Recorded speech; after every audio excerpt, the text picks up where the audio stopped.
What do you look for when you're buying a knife? Should you buy a knife set, or should you just buy the ones you need? Which ones do you need? It's all quite confusing and a huge industry that's full of choice. Hi, I'm Murray from the YSE Cookery School, where we help to sharpen your skills in the kitchen and keep your cookery journey moving forward. In this video, I'm going to talk about the different types of knives available, which ones you really need to invest in, which ones you don't need to bother with. I'll cover general knife skills and sharpening knives in another video, but I'll leave those in the end cards at the end of this video. So let's get into it. First and foremost, I would suggest that you never buy a knife set unless you're 100% convinced that you're going to use the majority of knives in the set. It's often tempting to choose a knife set over buying individual knives because it seems like better value. But in reality, it's better to have 2 or 3 knives that you really need than a bag of randoms that are often not quite the exact one you'd like and feel like you've saved some money. So laid out in front of me, I've got a selection of knives, okay, from 2 different brands that we use. Now, the knives on this board, in my opinion, are everything that you really need. You don't need any more than these, especially to start with. First is a cook's knife. Now, a cook's knife has a very broad blade and a very long blade. It's very sturdy and stiff, and this is the knife that you buy first. Okay, this is the knife that you do 90% of your chopping with. The important thing is that it's got a heel of the knife steps down from the handle. Okay, so when you're chopping, you can get your hand underneath and chop properly on the board like this without catching your knuckles. As opposed to something like this boning knife that you can't chop with properly.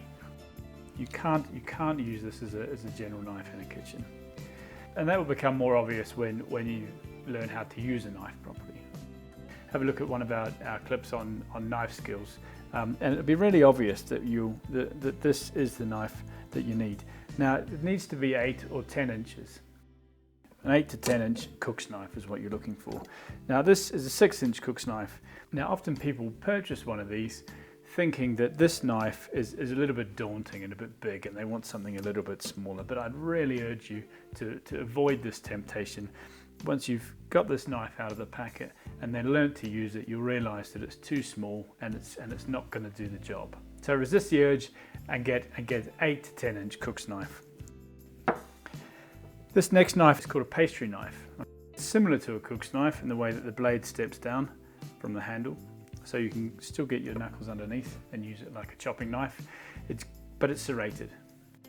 It's great for chopping tomatoes and peppers and things that have a thick skin that need a little bit more help than a flat blade. Not to be confused with a bread knife. And a bread knife is serrated as well, but the blade runs into the handle, much like it does with this boning knife, which makes it good for cutting bread and not much else. Buy the pastry knife and then you won't need a bread knife, and you'll have all the other functionality of a pastry knife as well. This is a paring knife or a vegetable knife. These cost about €5, not much at all. They're basically a good utility knife that you can use for loads of different things. And this is Victorinox's tomato knife, which is the serrated version. These are £3 or £4, and they really are amazing little sharp knives for all sorts of random jobs. They last a couple of years, and when they're blunt, you throw them out and you buy another one for £5. But definitely something to have in the knife roll. These 2 knives here, this is a boning knife, a very rigid, solid blade, quite thin, and for doing butchery and trimming up meat. Not essential, but they would be the next thing that I would buy after these 4. Paring knife will do the same job for a lot of things. Unless you're doing a lot of butchery, then you might look to invest in one of these, but not essential. Again, they're not expensive. They're 10 or 15 pounds.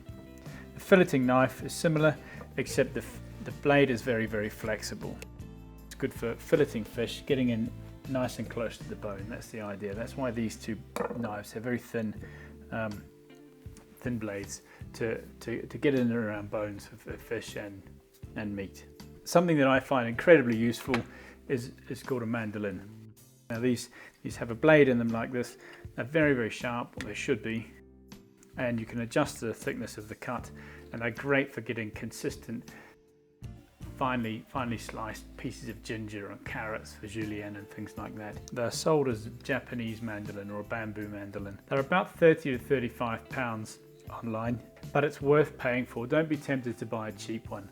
And the reason is the cheap ones are often got very thin steel, they don't stay sharp very long, and then you force them a bit more, they're a bit wobbly, and you end up cutting yourself. So I really would urge you, if you're going to buy one of these, get the good one, because it's not worth buying a cheap one. You'll cut yourself, you get frustrated with it, and it'll stay in the cupboard, and it will have been a waste of 10 or 15 quid. These knives, these two knives here are called Santoku knives. 6 and an 8-inch Santoku knives, and they have small scallops to allow the air sort of help the food to not stick to the blade quite the same.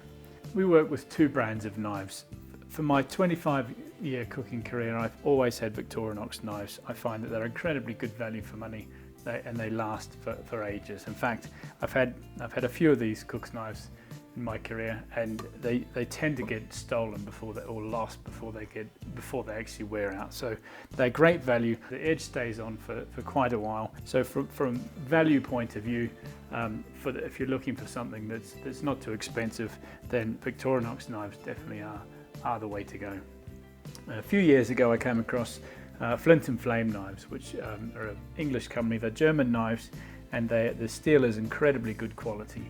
They're beautiful knives, as you can see, and they really are a pleasure to use in the kitchen. So these are the knives that I use on a day-to-day basis.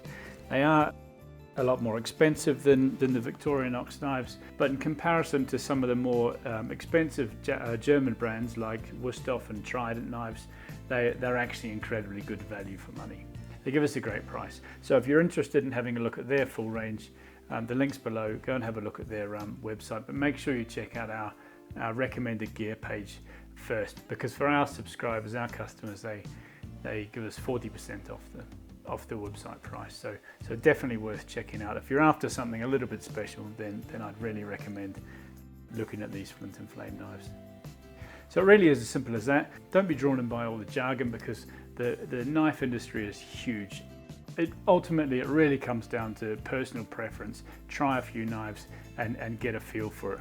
But the main things to take away from this video are that you need a cook's knife, some sort of pastry knife, serrated knife, and these two, a utility knife and a serrated utility knife, and a steel. The steel or sharpening device is really, really important if you're going to be investing in decent knives. The other thing is learn how to use it properly before you make a decision on what sort of knife you'd like to have. So it really is that straightforward.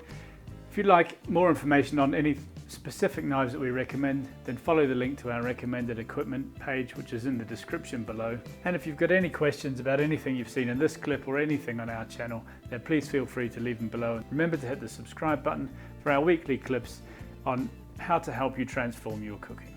Thanks for watching. See you soon.